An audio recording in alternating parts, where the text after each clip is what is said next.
Welcome back, beautiful soul, to Softening into Momentum. I'm Mickey, and today we're going to become detectives of our own hearts. We're going to listen beneath the criticism, beneath the harsh words, beneath the familiar soundtrack of not enoughness, and discover what's really being asked for. We've learned to notice the critic. We've practiced meeting it at the door instead of letting it rearrange our furniture. Last week, we offered it metta, loving kindness. And maybe you felt something shift. Maybe you didn't. Both are perfect. But today we go deeper. Today we ask not just, can I love this voice? But what is this voice actually trying to protect? Because every criticism is an encrypted message. Every harsh judgment is a translation of an unmet need. Every time your inner critic attacks, it's trying to tell you something important. It's just forgotten how to speak kindly. Let me tell you about a morning in my first year of sobriety. I was getting ready for a virtual coaching call. My business was still so new, still so tender. I was putting on lipstick in my bathroom mirror when that familiar voice started. You look terrible. Your skin is awful. You're going to sound stupid. You don't know what you're doing. Everyone's going to see you're a fraud. The old me would have either believed it completely or fought it with force, but I'd been practicing. So instead, I paused. I took a breath, and I asked a question I'd never thought to ask before. What are you afraid would happen if you didn't say these things? The answer came immediately. She said, they'll reject you, they'll leave, you'll be alone again. And suddenly I understood. My inner critic wasn't trying to destroy me. It was trying to prepare me for rejection by rejecting me first. It was trying to control the uncontrollable by making sure I knew every possible way I could fail. The criticism wasn't the message, it was the delivery system for the real message. I'm scared. I need to feel safe. I need to know you won't abandon me if other people do. In Buddhism, we call this Prajna, wise understanding. Not just intellectual knowledge, but deep, experiential seeing. The ability to look beyond the surface and perceive the true nature of what's happening. When we apply Prajna to our inner critic, we stop asking, how do I make it stop? And start asking, what is it trying to tell me? What need is beneath this noise? This is revolutionary, dear one. Because once you understand what your critic is really asking for, you can respond to the need instead of fighting the messenger. You can address the fear instead of attacking the symptom. Fear is always the root of control. Always. When your inner critic gets loud, when it gets mean, when it gets overwhelming, there's fear underneath. Fear of rejection, abandonment, failure, being seen, not being seen, being too much, not being enough. I think about how my critic used to sound during creative projects. I'd sit down to write and immediately, this is garbage, you're saying nothing new, delete all of this, you're embarrassing yourself. For years, I thought it was about perfectionism. I thought my inner critic just had high standards. But when I learned to listen beneath the noise, I heard something else. What if you put yourself out there and no one cares? What if you're invisible? What if you matter so little that your words just disappear into the void? The criticism about my writing wasn't about my writing. It was about my terror of mattering so little that even my creative expression would be ignored. In our modern world, this gets especially complicated. We're swimming in messages about productivity, optimization, achievement.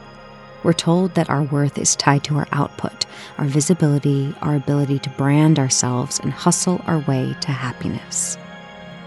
And our inner critics, they absorb all of this. They become enforcers of external expectations that we never actually agreed to. Let me give you some examples of how this might show up. In Burnout, your critic says, "You're lazy. You should be doing more. Everyone else is working harder." But the need underneath is, I need rest. I need to matter for who I am, not just what I produce. I need permission to be human. In people-pleasing, the critic says, "You're being selfish. You're disappointing everyone. You should say yes." But the need is, I need to be loved. I need to belong. I'm terrified that if I have needs, people will leave. And in creative paralysis, this is terrible. You're not good enough. Don't post this. Translation, I need to be seen and valued. I'm terrified of being vulnerable and having that vulnerability rejected. Do you hear it? The critic sounds harsh, but the need underneath is always something tender, something vulnerable, something worthy of compassion. Here's where it gets tricky, though. Your inner critic learned to protect you by making you small, by limiting you, by keeping you hidden, safe, invisible. And for a while, maybe that worked. Maybe staying small did protect you from rejection or judgment or pain. But there's a difference between safety and limitation. Safety allows you to take risks from a secure base. Limitation keeps you trapped in patterns that no longer serve you. When I was drinking, my inner critic was trying to keep me safe by making me believe I deserved the punishment of alcohol. If I hurt myself first, no one else could hurt me worse. If I disappeared into the bottle, I couldn't be rejected for who I really was. It was protection, but it was protection through self-destruction, protection through limitation, protection that had become more dangerous than the thing it was protecting me from. So, how do we learn to hear the need beneath the noise? How do we decode these encrypted messages? We practice. We get curious. We become translators of our own hearts. I want to walk you through a practice I call needs-based translation. You can do this in real time when your critic speaks up, or you can do it reflectively, thinking about patterns you've noticed. So find a comfortable position, either seated or lying down, and let's get present. Take 3 conscious breaths with me. In through the nose and out through the mouth. Again, inhaling and exhaling. One more breath. Inhale, arriving, and exhale. You are here.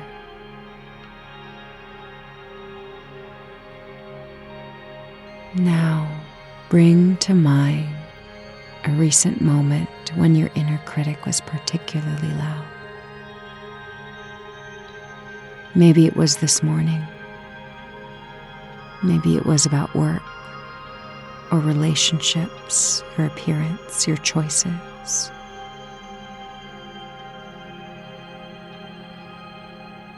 Once you have it in your mind,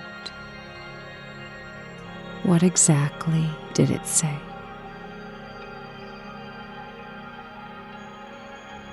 Don't judge the thoughts, just notice them.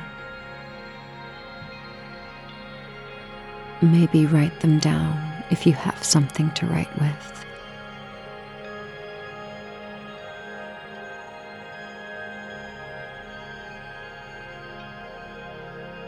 Now, here's where the magic happens.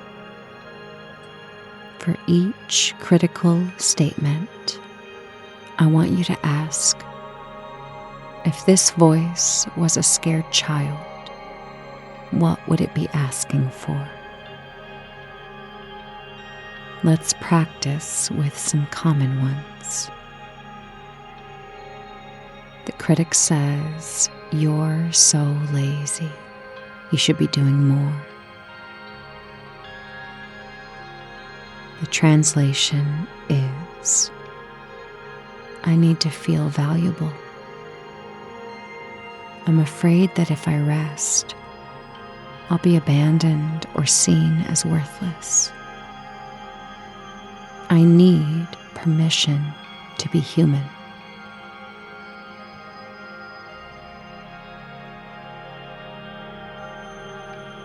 Maybe the critic says, "You look terrible today." Translation: I need to be accepted and loved. I'm afraid that if I'm not perfect, people will reject me. I need to know I'm lovable as I am.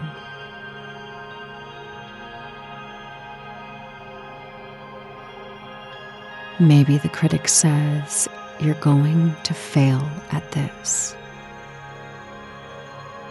Translation: I need to feel secure. I'm terrified of disappointment. I need support and reassurance that I can handle whatever happens.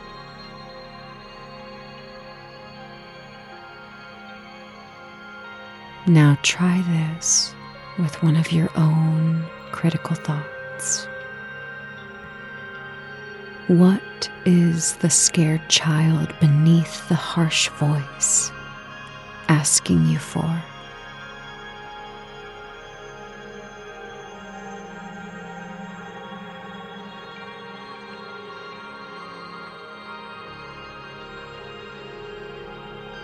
Now, here's the second part.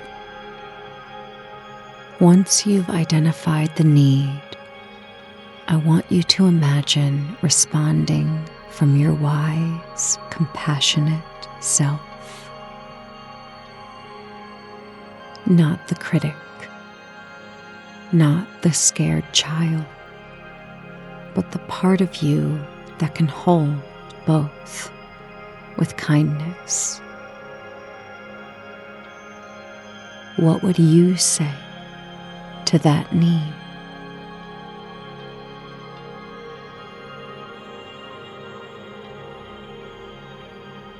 Maybe it sounds like, "I hear that you need to feel valuable.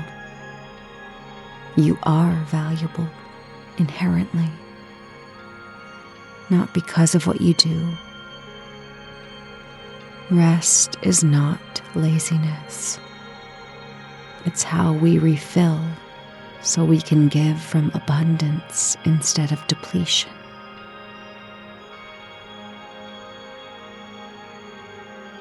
Or maybe I hear that you need to feel lovable. Your worth isn't dependent on your appearance. You are loved for who you are, not how you look.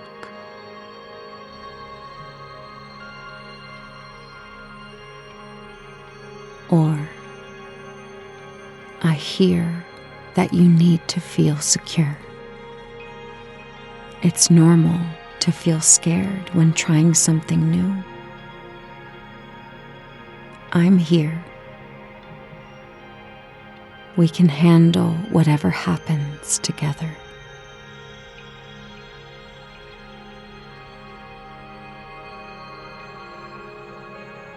Take a moment to really practice this.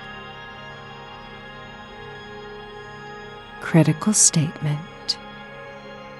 What's the need? And a response from the wise self.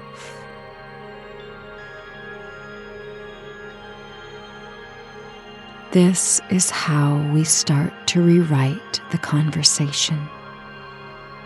Instead of fighting the critic, we're training it to ask for what it needs directly. Instead of harsh demands, we're teaching it to express vulnerable requests.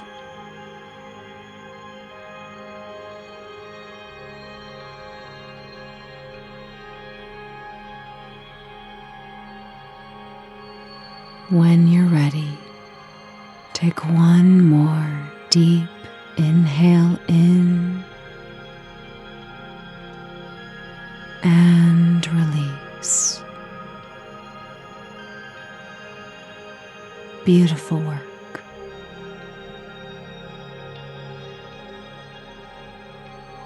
Once we understand what our inner critic is really asking for, we can start to set boundaries. Not against other people, but inside ourselves. We can say to the critic, I hear that you're scared, but attacking me isn't going to get you what you need. Let's try a different approach. This is what I mean by boundaries as internal care. We're not suppressing the critic. We're not pretending the needs don't exist. We're setting loving limits on how those needs get expressed. I remember the first time I said to my inner critic, I understand you're worried about this presentation, but calling me an idiot isn't going to help me prepare better.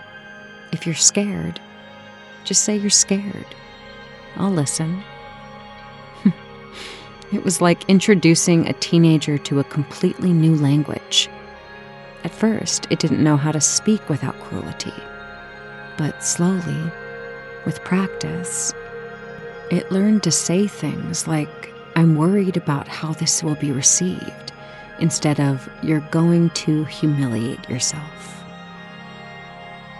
This work becomes especially important when we're stepping into visibility, when we're creating, sharing our work, building businesses, expressing ourselves authentically in the world. Because that's when the critic gets loudest. That's when all the old protection mechanisms fire at once. I think about starting this podcast. The voices that came up. Who do you think you are? Everyone's already teaching about inner critics. You don't have anything new to say. You're going to sound like a fraud. But when I listened beneath the noise, I heard, what if no one resonates with your approach? What if you put your heart into this and it doesn't matter to anyone? What if you're too much, too personal, too vulnerable? The real need? To be seen and valued for who I am, not who I think I should be. To know that my specific way of blending Buddhist thought and recovery and trauma-informed coaching has value. To feel secure in my offering without needing to be everything to everyone. Once I heard the real need, I could respond to it. I don't need to be for everyone. I need to be authentic and trust that the people who need this approach will find it.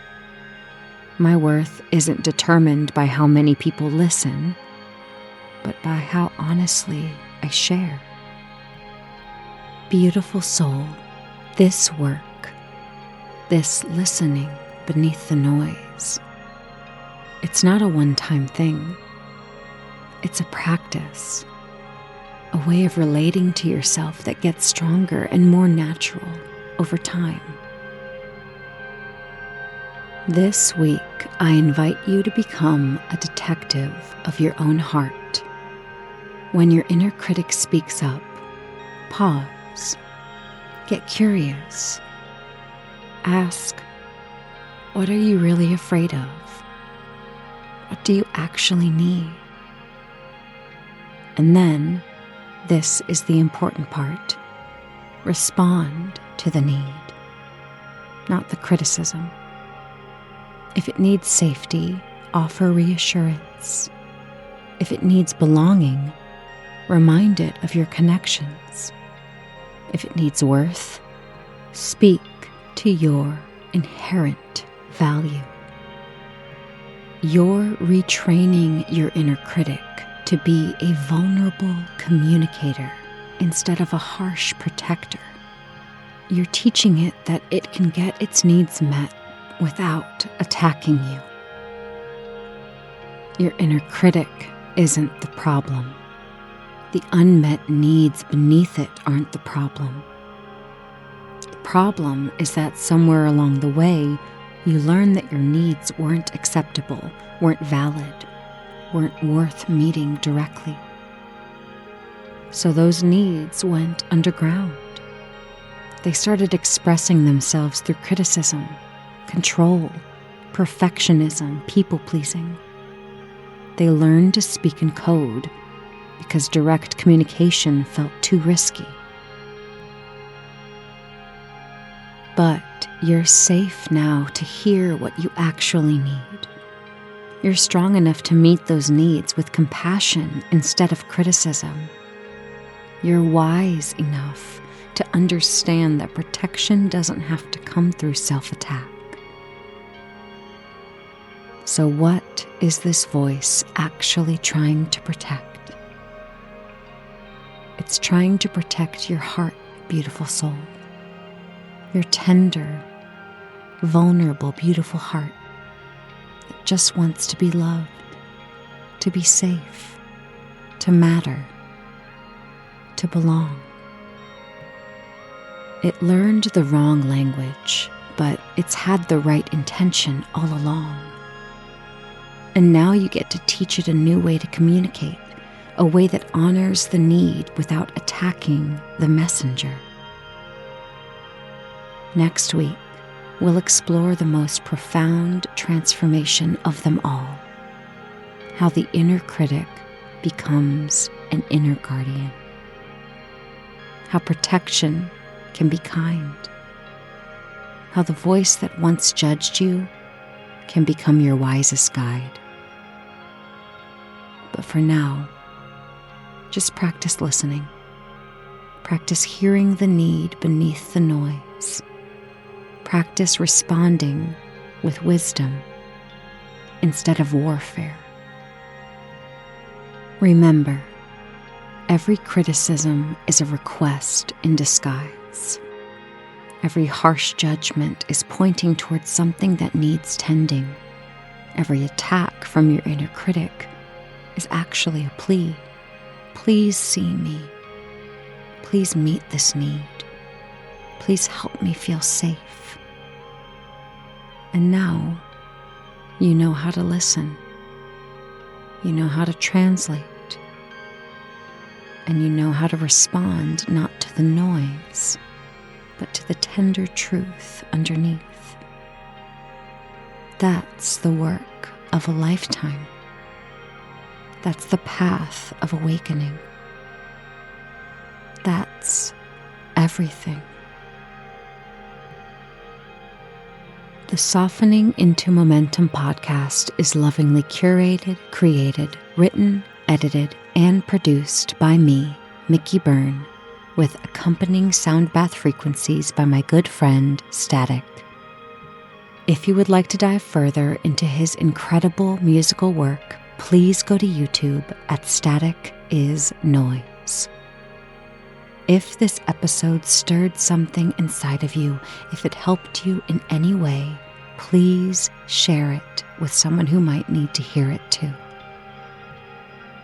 For deeper exploration, guided practices, and to join our gentle community of souls doing this brave inner work together, you can find me at www.patreon.com/metamomentum. There you'll find companion meditations, journaling prompts, and much, much more. You can also connect with me through Meta Momentum for one-on-one coaching as we explore these practices slowly, gently, and personally. Pre-order my memoir, Permission to Be, a memoir about sobriety, self-trust, and learning to come home to yourself. Link in the show notes. Until we meet again, beautiful soul, keep listening, keep translating, keep exploring the need beneath all of the noise. Namaste.